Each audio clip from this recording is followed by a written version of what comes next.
Hi winners, and welcome to something called Rocky.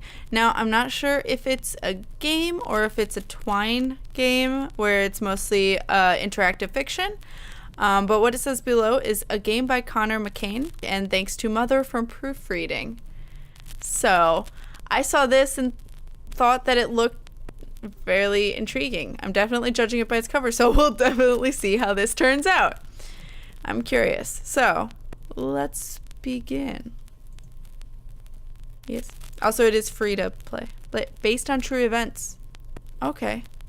I really like this, like, scribble old time look. I have to click to continue, apparently. The dogs need to go out. Put a leash on Luke. So this seems like a Twine game. Okay. You guys will know by the title of the video. You slip a leash around the large pit bull's neck. Pick up the Chihuahua or put a leash on Rocky. Wait, which one's the Chihuahua? I already put a leash. Okay, I'm assuming they're friends. Naturally, I'd put a leash on Rocky. Okay. You put the second leash on Rocky and pick up the Chihuahua, Wesley. Wait, what? Okay. Open the door. As you exit the house, Luke and Rocky wait for you to close the door, then jump off the porch as you step down. Walk to the dog pen. At the half-acre dog pen next to the house, you open the gate. Everyone goes straight to the fence to chase a lizard around on the other side. Close the gate.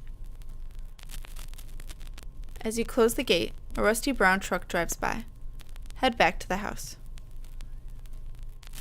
I don't like that.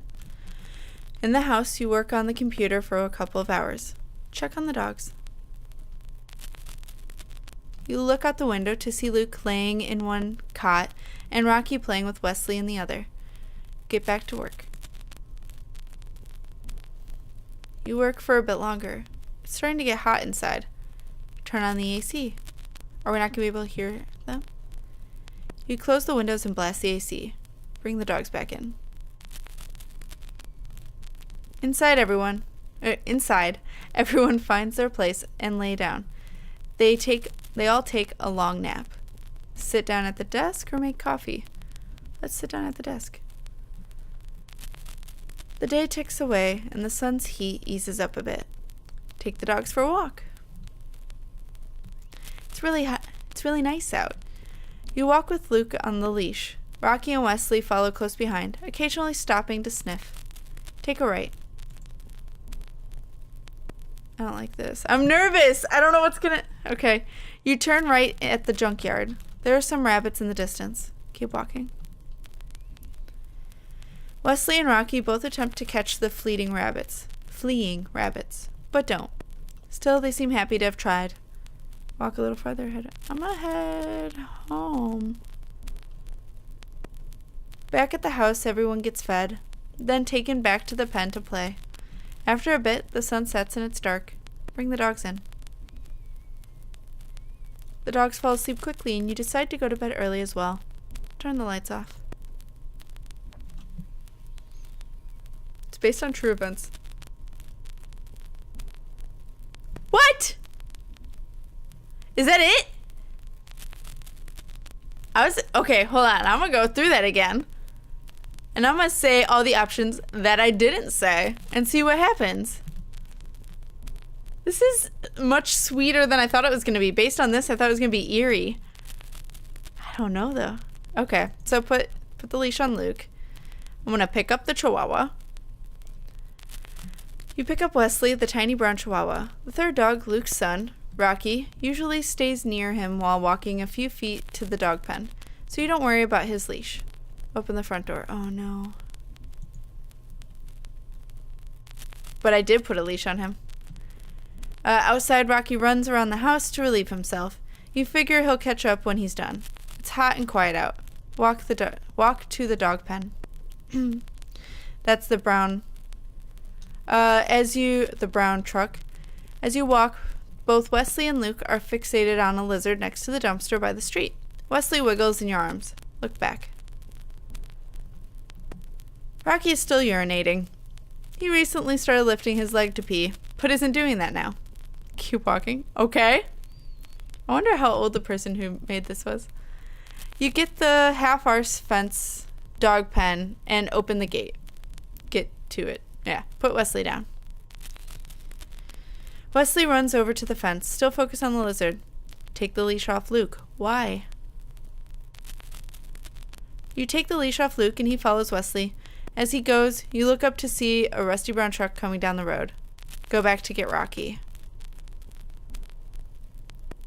As you turn around, you see Rocky looking for the lizard next to the dumpster. Walk to him. You close the gate and begin walking. As you do, the truck is quickly approaching the dumpster. The driver can't see Rocky on the other side. I don't know which one to do. I don't want to distract him, so yell it to Rocky. But I don't want to distract Rocky either. Ah! You yell, but the truck drowns you out. Rocky decides to confront the intruder and jumps into the road. You see him go under the tires. Run to him. You rush over to him, and he hobbles towards you, his back leg dangling. You swear as you pick him up. Examine him. As you set him down and touch his body, he doesn't whine or whimper. Just lays quiet. You don't see any gaping wounds. The truck stopped and the driver is walking over. You notice he has no teeth as he asks if he hit the dog. Tell him yes.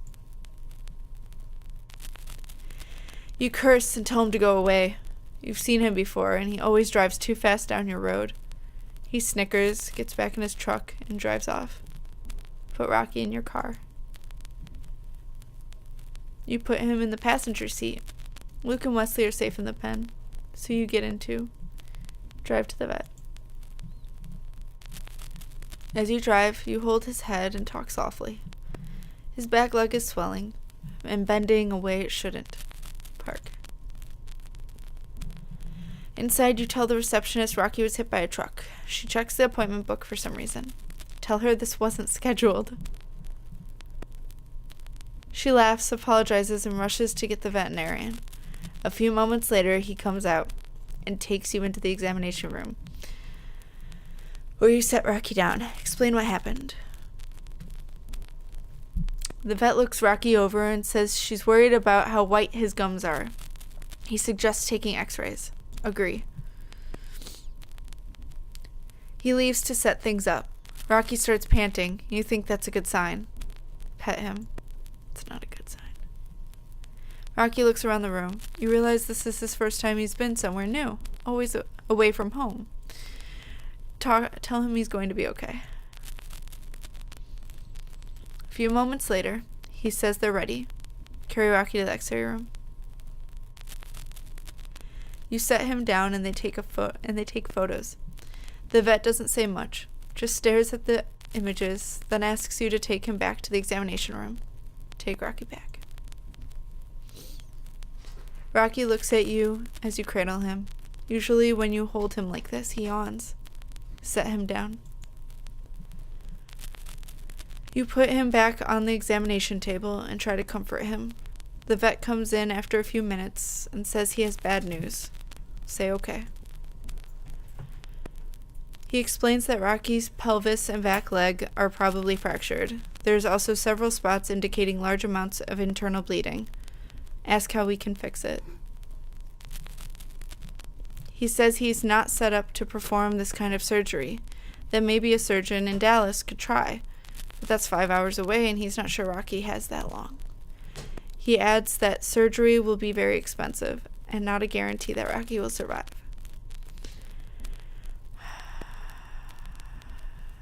Fuck. Ask him to phone them or say you don't have the money. Rocky will die on the way, maybe. If we don't have the money.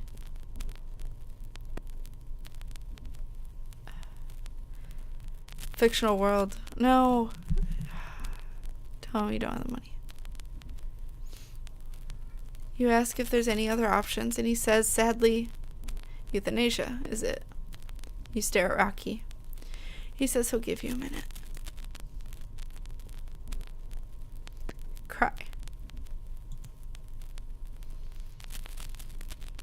Alone in the room with Rocky, you weep. Hold him. As you hold him, you decide you don't want him to suffer. The vet comes back. Tell him okay.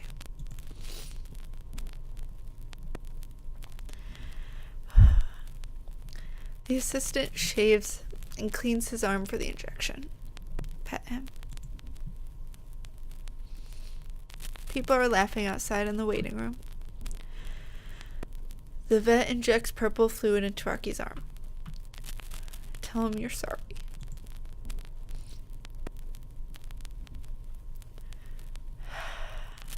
Fuck. The vet listens for a heartbeat. Tell him you love him. The vet says he's gone. Collapse. He says he's sorry and leaves. You fall to your knees crying. Look at Rocky. Everything feels wrong. You can still hear laughter, and you don't want him to be there any longer. The assistant comes back, and you tell her to send a bill, that you're taking him home. Pick Rocky up. She opens the door for you, and the people stop laughing as they watch you carry the dog outside. Rest him on the seat.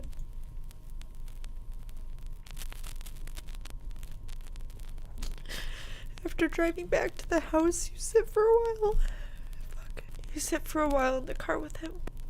You think under the tree where the lizards hang out would be a good resting place. Get the shovel. Grabbing the shovel, you start digging. The forecast called for an afternoon storm, and you can see dark clouds approaching. Keep digging. The dirt offers no resistance, and the hole is dug quickly. Get something to wrap him in. You go into the house and pick up his favorite sleeping spot, a small green and yellow rug.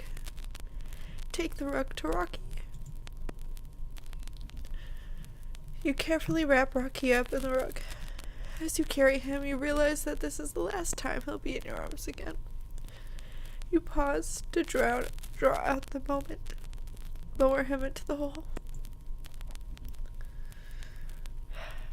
You tell him you will always love him. Cover him with dirt.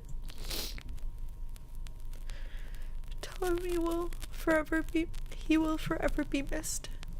Keep filling. You finish filling the hole and place rocks on top. As you stare at the mound, you feel rain starting to drop. Go inside. You go inside with Luke and Wesley. Hug them.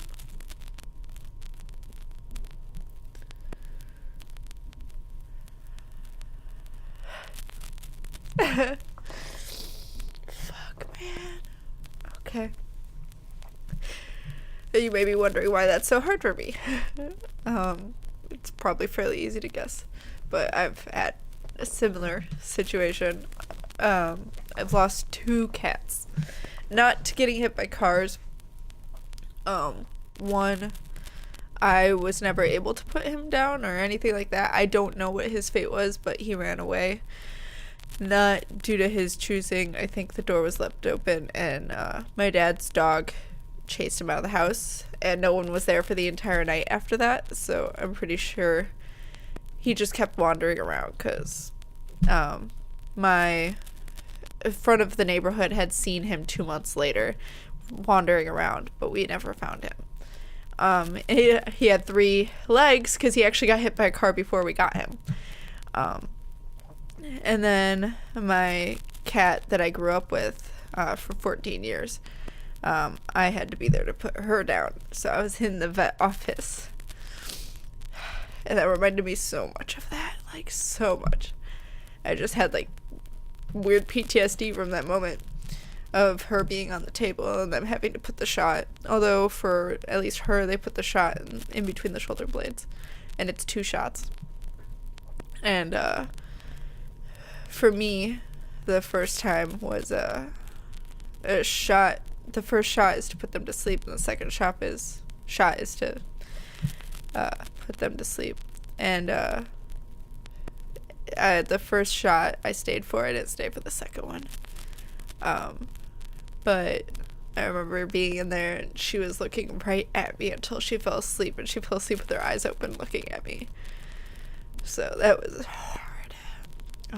But my vet was nice enough that I didn't have to walk out into the waiting room in front of everyone. That would have sucked. No, they had a back room, so you could, like, leave out the back. And I have her ashes. But I can't even imagine how that would feel for watching them get hit or anything like that. Like, that's why I thought putting them down, because they told me I could save my cat, but that would put her through a lot of pain. Doesn't guarantee to save her. And it would only save her for another year at most, and most likely she'll be in more pain than anything else, because half her jaw was gone from cancer that we didn't know was there until I went to go pet her, and she meowed, which she never meowed. So it was like, that was a warning sign. So I took her in, and that's when we found out. And then she started eating less and less, so it was just kind of time. But I can't even imagine, especially with an animal that's so young. I mean, I have no idea how old this pit bull was, but it says based on true events, so most likely really did happen. And that's gotta be hard. So, sorry for anyone that was watching this and not expecting it. I'll try to put a warning in the beginning if I remember. Kind of be like, hey, if you have sensitivities towards pets, I don't even know how to phrase it. I'll figure it out, but I'll put some kind of warning in the beginning. Hopefully that'll at least warn you guys, for anyone that's not okay with this kind of stuff, or that might just depress them or PTSD them like it did me. At least you guys have somewhat of a warning. So yeah, I'll put a link in the description. Again, it's free to, I guess, play, but more to interact with, if you guys want to see what happens if you do go to the vet down south or anything. But I can't relive it again. I'm good. I don't need to cry anymore. But yeah, so I hope you guys are winning at life, and I hope you're not going through this right now, and if you are, I am there with you, and I'm sending all my love your way, because I've been there, I've done that, and it's not fun. You have people who love you and will be there for you. I will be one of them. It's not easy to lose a pet. It's really not. So if anyone needs to talk about that, I am right here for you. But that was Rocky. So I'll see you guys in the next Twine game or game that I play. Otherwise, keep winning at life, guys.